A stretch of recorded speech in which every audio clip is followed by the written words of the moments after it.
Prepare ako ng aking tawag nito, babaunin. So, baon tayo ng prutas.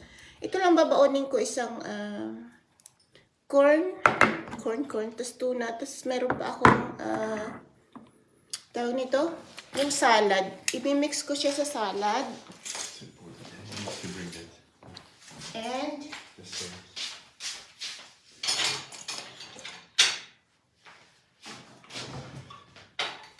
siyempre magbabaon tayo ng nag-ano ko kagabi ng tawag nito, ng pinya, nagbalat ako ng pinya.